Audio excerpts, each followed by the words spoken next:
Quero saudar a todos os irmãos e irmãs com a paz do Senhor Jesus. Meu cordial boa noite a todos e a todas. Saudar também aqueles que estão conectados neste culto, via tecnologia, através da internet. Eu não sei quantos estão, mas sempre nós temos um bom número de pessoas que nos acompanham via internet.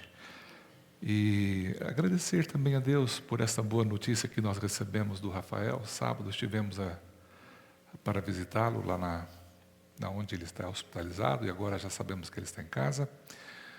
Bom também ver a irmã Angelina aqui, graças a Deus está bem, animada, contente. E nós, nesta noite, vamos continuar nossa sequência de temas dentro do chamado maior sermão, o Sermão da Montanha. O que me fascina é o contexto daquilo que a gente estuda na Palavra de Deus. Todo texto tem um contexto. Todo texto vai ter uma narrativa que o antecede e que sucede também. Quando você lê Mateus 5, 6 e 7, você percebe que existe uma conclusão nos últimos versos de Mateus capítulo 7. Eu acho impressionante porque aqui, quando se inicia esta narrativa, fala que vinham multidões. Por que multidões? Porque eram caravanas e mais caravanas, então não era uma multidão só. Eles eram vindos de diversos lugares, vindos da Judéia, outros vinham da Galileia, Decápolis, de Jerusalém, do outro lado do Rio Jordão. Por que as pessoas vinham? O que é que atraía tanto essas pessoas a Jesus? Não era meramente um magnetismo pessoal, não era apenas um encanto, não era o carisma de Jesus apenas. Mas a gente entende quando lê o último verso do capítulo 7 de Mateus, quando diz assim, porque ele, Jesus, as ensinava como quem tem autoridade e não como os escribas. O que significa isto? O que conferia esta autoridade à pregação de Jesus? É a coerência. Ou seja, Jesus vivia tudo o que pregava e pregava tudo aquilo que ele vivia. Havia uma conexão do que ele falava na vida dele. Tudo o que ele falava estava impregnado em seu próprio caráter.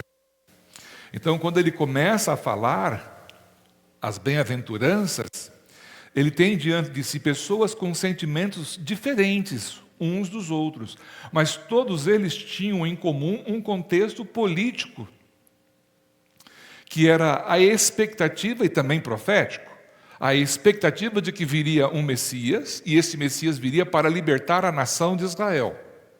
Porém, esta libertação que eles aguardavam era uma libertação política. Eles esperavam que viesse um rei que lhes desse plena e total liberdade, porque neste período do ministério de Jesus era o período do Império Romano. Então, o Império Romano dominava com muita força, com muito poder, com muita autoridade.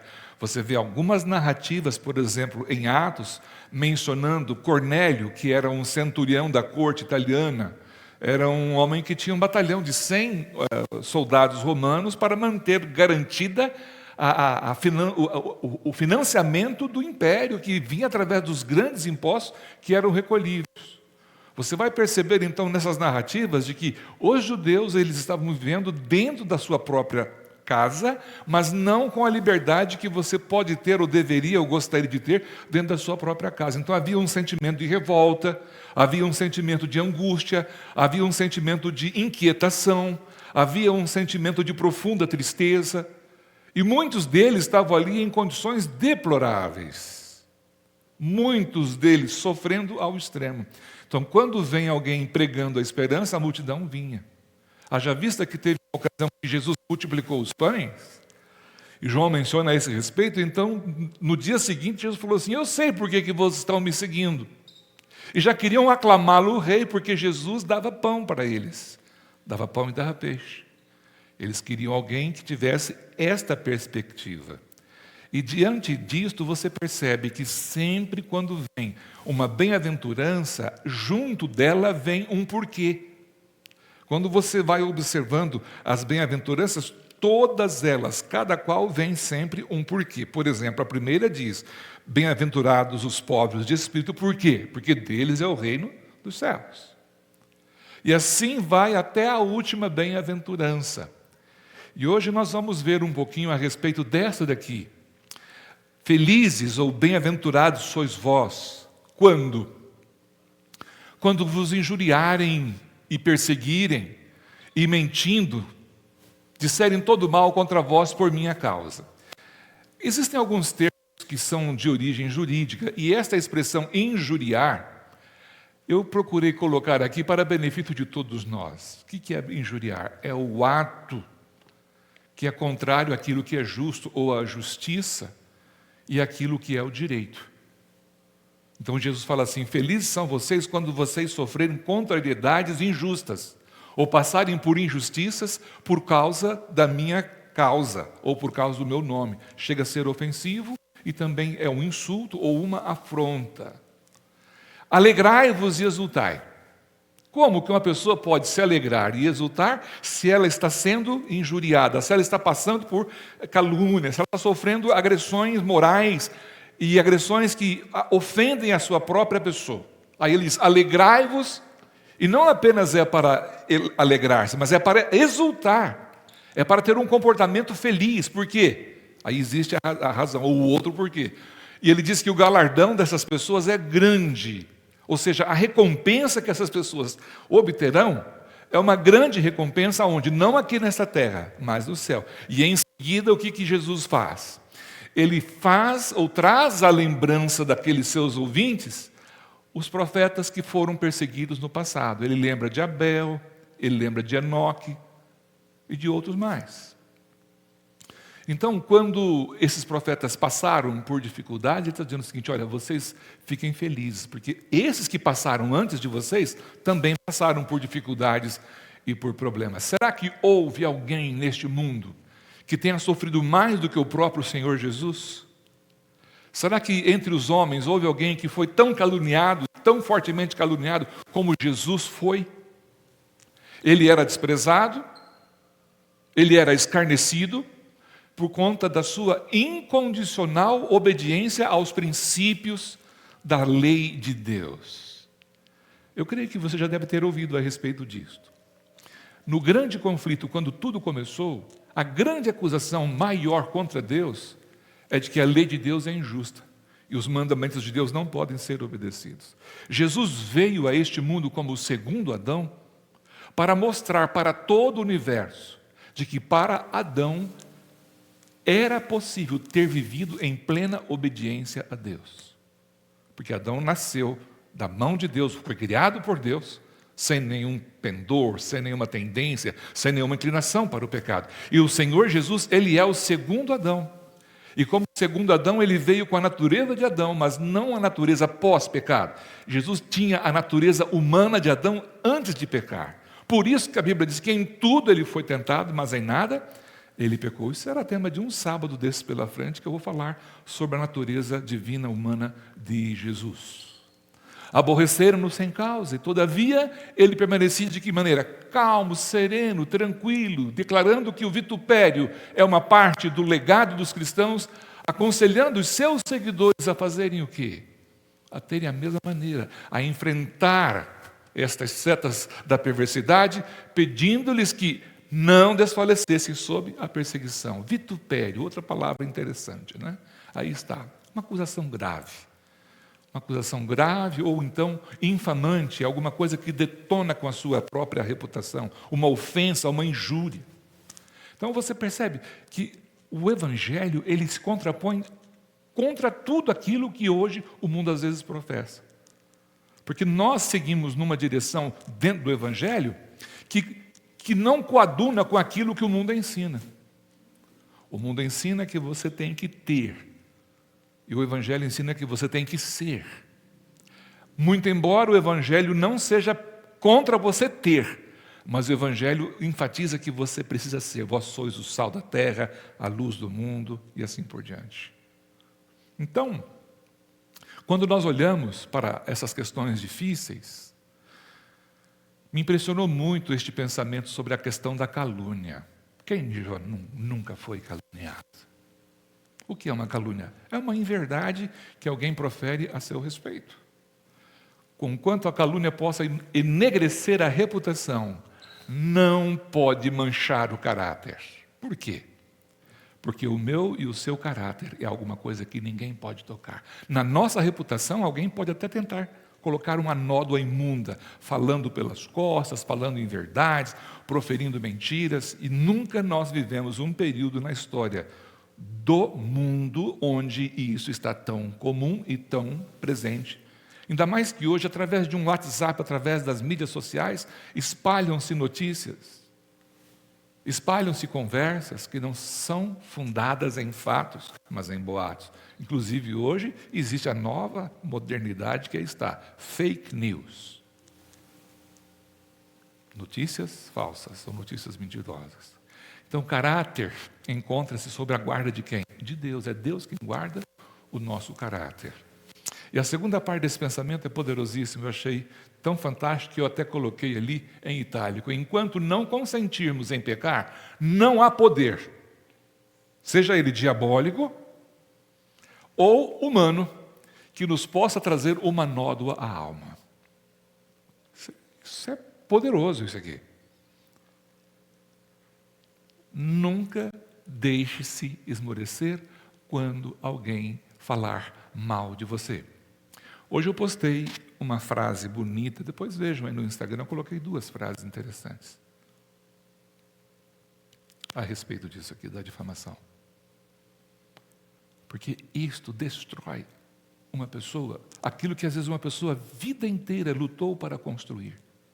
Às vezes não é uma pessoa, às vezes é uma instituição. Às vezes é uma empresa que a pessoa lutou com tanta gana, com tanta garra, com tanta disposição, e alguém vai e difama. Na questão pessoal, enquanto a gente não consentir em pecar, não há poder, nem diabólico e nem humano, que seja capaz de fazer uma nódoa à nossa alma. Isso é para o nosso conforto e para a nossa inspiração. Um homem cujo coração está firme em Deus é, na hora de suas mais aflitivas provações e desanimadoras circunstâncias, o mesmo que era quando em prosperidade, quando sobre ele pareciam estar luz e o favor de Deus. Um homem cujo coração está firme em Deus. Firme o seu coração em Jesus, irmão. Irmã, firme o seu coração no Cristo. É Ele a única segurança. Ele é a base da nossa religião. Ele é a base da nossa fé. Não podemos confiar em ninguém mais a não ser em Jesus, porque o ser humano é falho. E às vezes você confia numa pessoa, confia na outra, aquela outra confia na outra, e a outra confia na outra, e quando você percebe, você está quebrado. O seu coração está partido. E quando Jesus fala sobre essa questão, ele fala com muita veemência de que a gente não pode deixar que ninguém tem o direito de lançar uma nódoa desde que nós estejamos com a nossa vida resguardada no Cristo Jesus. Suas palavras, seus motivos, suas ações podem ser desfigurados e falsificados, mas Ele não se importa, pois tem em jogo maiores interesses. Como Moisés fica firme como vendo o invisível, não atentando nas coisas que se veem, mas nas coisas que não se veem. Olha que impressionante. Eu não sei se já aconteceu com você, mas comigo já. De alguém pegar uma fala minha fora de contexto e colocar num outro contexto. E você só tem uma verdade a seu respeito, chama-se tempo. O tempo se encarrega, juntamente com Deus, de esclarecer quem é quem. E o que é verdade e o que não é. Eu não sei quantos anos Deus permitirá que eu passe com a minha igreja, que eu já aprendi a amar, de São Caetano e Vila Gerte. Então, até o último dia que eu estiver aqui, eu quero ser o mesmo homem que eu tenho sido desde o dia que eu cheguei. Eu quero ser íntegro com meu Deus, com a minha igreja, com a minha família, com a minha irmandade, com o meu semelhante. E o que eu estou falando aqui, irmãos, é isso. Palavras, motivos e ações podem ser desfigurados e falsificados. Mas a pessoa não vai se importar, pois tem em jogo maiores interesses. E que interesses são esses? O interesse do reino de Deus. É isso que nos importa. E nós vamos ver aqui o exemplo de quem? De Moisés. Não se preocupou, porque ele tinha uma visão muito mais ampla, muito mais profunda. Ele estava olhando para o infinito. E o que eu acho bonito é isso, que Jesus sabe tudo. Tem um hino lindo, moderno até. Deus sabe, Deus ouve e Deus vê. Cristo está a par de tudo quanto é mal interpretado e desfigurado pelos homens. Seus filhos podem esperar com serena paciência e confiança, por mais que sofram malignidade e desprezo, pois nada há oculto que não haja de se manifestar. E aqueles que honram a Deus hão de por Deus ser honrados na presença dos homens e dos anjos. Olha que promessa maravilhosa. Sabe o que a Bíblia está falando para mim e para você aqui, queridos? Resiliência. É isto. Simples assim? Não é porque demanda da gente entrega. Que às vezes você quer provar a sua inocência. Não queira provar, deixe que Deus cuida. O tempo e Deus se encarregam de resolver uma série de fatores. E o que Jesus está falando é o seguinte: olha, vocês são felizes quando vos injuriarem e vos perseguirem. Porque grande é o vosso galardão aonde? No céu. Deus não acerta a conta todos os dias. Há um dia em que Ele estabelecerá o momento de fazer o acerto de contas finais. Quando vos injuriarem e perseguirem, disse Jesus, exultai e alegrai-vos. E apontou os seus ouvintes para quem? Para os profetas que falaram em nome do Senhor, como exemplo de aflição e também de paciência. O primeiro deles, Abel. Coloca Abel como sendo o primeiro cristão dos filhos de Adão que morreu como um mártir. E morreu por quê? Morreu porque fez o que era o correto. Deus orientou que era para trazer uma oferta e ele trouxe aquilo que Deus pediu. Na sequência encontramos Enoque, que inclusive sábado eu mencionei, me lembro bem, que eu me dirigi até o professor Daniel falando de 365 anos que ele andou com Deus. E aí está, Enoque andou com Deus e o mundo não o conheceu. Por quê? Porque Enoque era um homem especial. E o outro nome mencionado, Noé. Quer alguém que foi mais zombado, escarnecido durante 120 anos. Cada dia, cada manhã, cada tarde, as pessoas ficavam ali zombando. Até aqueles que trabalhavam com ele, construindo o grande barco, faziam motivo de chacota. Ele foi escarnecido? Foi zombado? Foi. Se esses do passado foram, nós podemos ter certeza que seremos também. Por quê? Porque nós estamos vivendo os dramas finais do grande conflito, da história do universo. E lógico que o diabo, a Bíblia diz, ai da terra e daqueles que habitam nela, porque o diabo desceu até vós, com grande ira, sabendo que pouco tempo lhe resta. Agora você imagina que ele não dorme nem de dia nem de noite. E a gente, entre um dia e outro, a gente tem a noite para dormir, ele não descansa. Então, a obra dele é constante, e ele vai procurar criar dificuldades.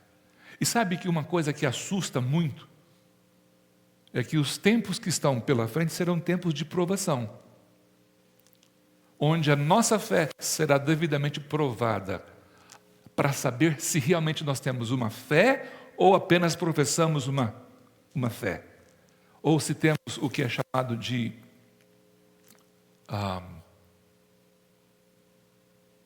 como me fugiu a palavra nesse momento? Presunção. Fé ou presunção? Fé é o firme fundamento das coisas que se espera, a convicção dos fatos que não se veem. Sem fé é impossível agradar a Deus. Então, que tipo de fé você e eu estamos manifestando em nossa vida cristã? Achei tão bonita a música que a Andressa cantou. Se curar, Ele é Deus. Se não curar, Ele é Deus. Se abrir, Ele é Deus. Deus continua sempre sendo Deus, independente das circunstâncias. E a gente vê no passado homens poderosos que viveram pela fé em Deus, em Cristo Jesus. E hoje, como é que nós estamos vivendo? Não é, hoje nós não precisamos, às vezes, até nem exercer muita fé. Essa semana, do nada, meu filho começou a sentir uma tosse.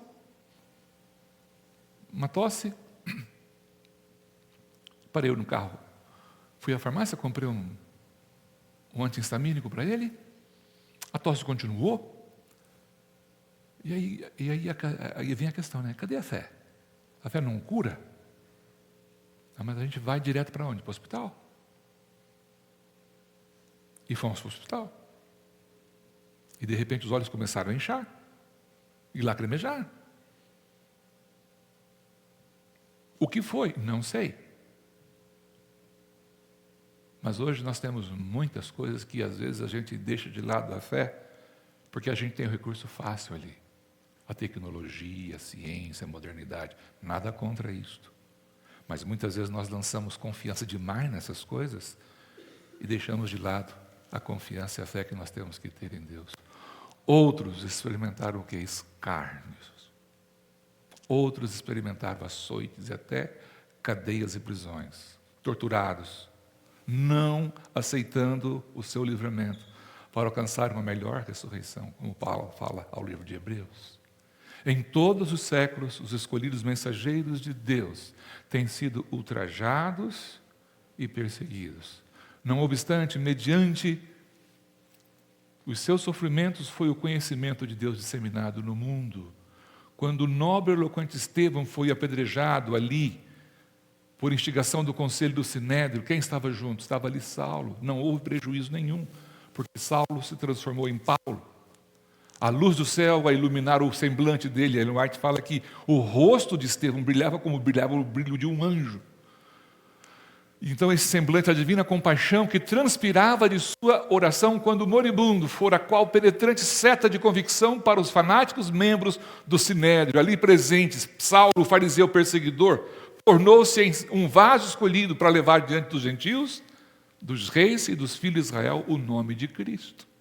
Foi por meio da prisão de Paulo, por exemplo, que o evangelho foi difundido e muitas pessoas foram ganhas para Cristo no próprio palácio dos Césares, dos oficiais dos palácios.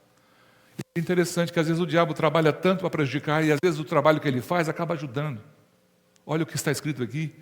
Pelos esforços de Satanás para destruir a incorruptível semente da palavra de Deus, viva e permanece viva para sempre, é semeada no coração dos homens mediante vitupério e perseguição de seus filhos, e o nome de Cristo é magnificado e almas são salvas.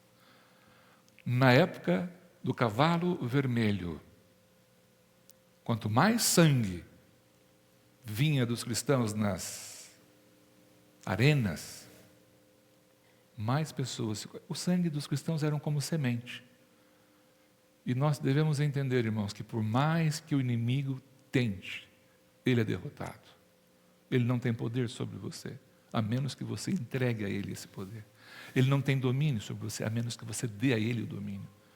Nenhum poder poderá conter, nenhum mal te sucederá. Praga nenhuma chegará à tua tenda, 1000 cairão ao teu lado, 10.000 à tua direita, mas tu não serás atingido. Somente com os teus olhos olharás e verás o castigo dos ímpios. Percebe isto? Isto vem do que? De uma comunhão pessoal com Jesus. É tempo de nós buscarmos mais a Deus. É tempo de nós nos consagrarmos mais a Deus. Porque às vezes por pouca coisa tem pessoas que falam assim, eu não vou mais na igreja. Não gostei do sermão do pastor. Não gostei do olhar do fulano. Por coisa tão mínima. Irmãos, isto representa o quê? Uma fé que não está centrada em Jesus. Eu não venho na igreja por causa do pastor, eu não venho na igreja por causa do ancião, eu não venho na igreja por causa da diaconisa, eu venho por causa de Jesus. E aí você pode dizer assim, apesar da diaconisa, apesar do pastor, apesar desse, eu ainda vou. A nossa religião deve estar baseada em Cristo Jesus. A gente não consegue agradar a todos. Como gostaria de ser um pastor pop, que todo mundo gostasse de mim. Não tem jeito. Não precisa ser odiado também, claro. Mas Pense um pouquinho a respeito disso. Alguém magoou você na igreja? Eu não vou mais na igreja porque...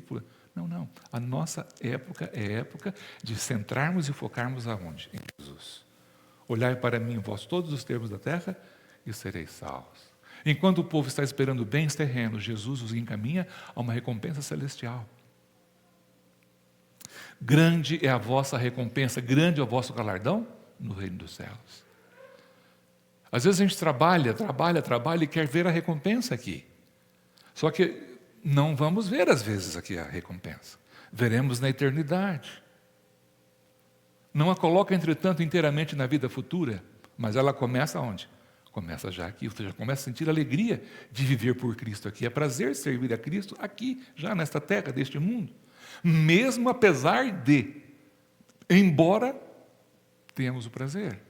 Foi esta alegria que encheu o coração de Paulo e de Silas, quando eles estavam com as costas laceradas, eles haviam sido açoitados, era noite na prisão, eles cantavam, estavam louvando a Deus, quando oravam e cantavam louvores a Deus à meia-noite na prisão de Filipos.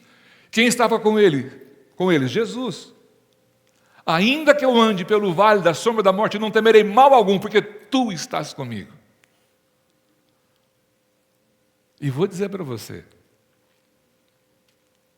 acredite em mim, quando você está no sofrimento, parece que o dia se transforma em uma semana, a semana em mês, o mês em ano, porque você está sofrendo. Mas Jesus prometeu para mim e para você que nós iríamos sempre ter tempos tranquilos? Não. A religião de Jesus é a mais honesta que existe. E Ele promete que nós teremos recompensa, mas não é só aqui. Aqui já temos algumas recompensas. Somos livres de algumas dificuldades aqui, sim. E como é bom servir a Deus, como é bom servir a Cristo. É tão alegre, é tão compensador. Porque nesta terra a gente já recebe, mas na eternidade receberemos muito mais. E Cristo prometeu que Ele vai sempre estar do nosso lado. As próprias palavras de Cristo sobre o monte estão ecoadas na mensagem do apóstolo Paulo à igreja dos Filipenses, em meio a perseguições que sofriam. Ele diz: regozijai-vos sempre no Senhor. Outra vez digo, regozijai-vos. E a pergunta que eu faço para você esta noite é: você tem prazer no sofrimento? Eu não. Deus não quer que você tenha prazer no sofrimento. De maneira alguma. Deus não tem alegria no sofrimento de ninguém, mas Ele está dizendo o seguinte: se você passar por perseguição, por injúria, por calúnia, é para você saber que você está sempre do lado certo. Não vai ser sempre que você vai passar e todo mundo vai bater palma, te aplaudir, não. Ele está dizendo para mim e para você: olha, você é feliz mesmo quando você passar por lutas e problemas. Às vezes o problema não é na igreja, o problema pode ser na família, o problema pode ser no trabalho, o problema pode ser na escola, o problema pode ser no mundo dos negócios, porque você vai ser sempre provado. E a prova que nós passamos faz a gente ser pessoas de melhor qualidade em nome de Jesus. Nós, como cristãos que somos, irmãos, nós temos um chamado para sermos diferentes. A palavra é diferente. A palavra não é ser melhor. A palavra não é ser superior. A palavra não é arrogância. A palavra não é prepotência. A palavra é humildade. A palavra é serviço. A palavra é dedicação a Deus. A palavra é prazer em servir a Jesus. Deus não quer que você sofra, mas se você passar por sofrimento, saiba que Ele estará com você. E esse sofrimento poderá produzir em você uma qualidade de fé e confiança que vai lhe aprimorar o caráter para provas maiores e mais difíceis. Cada dia a gente pode crescer um pouco mais. Não é na onda do perfeccionismo, buscando ser perfeitinha, perfeitinho, não, mas buscando a semelhança com o caráter de Jesus. Bem-aventurados sois vós, felizes sois vós, quando mentindo e injuriarem e disserem todo mal contra vós, por minha causa, o vosso galardão é grande no reino dos céus. Mas já podemos viver essa felicidade aqui, nesta terra. Eu pergunto para você, tem sido fácil para você ser um cristão? Tem sido fácil para você ser um cristão sincero? Mas não é para ser fácil mesmo. Por quê, pastor? Tem que ser difícil? Não. Não é questão de ser fácil, ser difícil. É fazer do jeito correto. Tem um amigo meu que fala assim, não existe a maneira correta de fazer a coisa errada. Ou não existe o jeito certo de fazer a coisa errada. Aqui estamos nós, nessa quarta-feira, finalizando este culto, com esta promessa de bênção. A Bíblia diz assim, você é feliz, mesmo quando você chora porque alguém falou mal de você. Você é feliz mesmo quando alguém te caluniou. Seja feliz, porque Jesus deseja esta bênção para a sua vida. Ninguém foi mais caluniado, difamado do que o próprio Jesus. Ele deixou o trono da glória para vir aqui morrer em meu e em seu lugar. O que é que nós temos que deixar? Praticamente nada. A única coisa que Ele pede para nós essa noite, dá-me, filho meu, teu coração. Gostaria você esta noite de renovar com Deus, para o restante dessa semana, esse plano de aceitar com resignação, com resiliência, essas dificuldades que vêm e vão. Não ficar tirando as forras, mas aceitar que Deus vai cuidar de você. Posso orar por você? Curva a sua fronte que eu quero orar. Você que está na internet, curva a sua fronte, eu quero orar por você. Deus de amor e bondade, não é simples, não é fácil viver a vida cristã, e o Senhor nos disse a esse respeito, no mundo tereis aflições, mas tende bom ânimo, eu venci o mundo.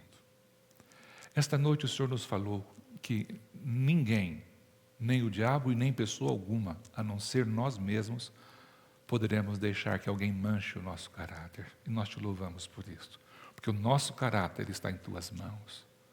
Alguém poderá até tentar manchar nossa reputação, mas o nosso caráter está escrito na palma da mão de Jesus, com sangue precioso. E nós queremos pedir graça e misericórdia. Renovamos contigo o nosso plano de te servir com alegria durante o restante da semana que se vai. Deus, dá-nos um sentimento de pertinência, de que nós somos teus, porque o Senhor nos comprou pelo sangue de Jesus, e pagou um preço valioso, e que nós tenhamos diariamente a resiliência necessária para enfrentar os embates de cada dia. Nós te oramos, agradecidos em nome de Jesus. Amém, Senhor. Vamos cantar?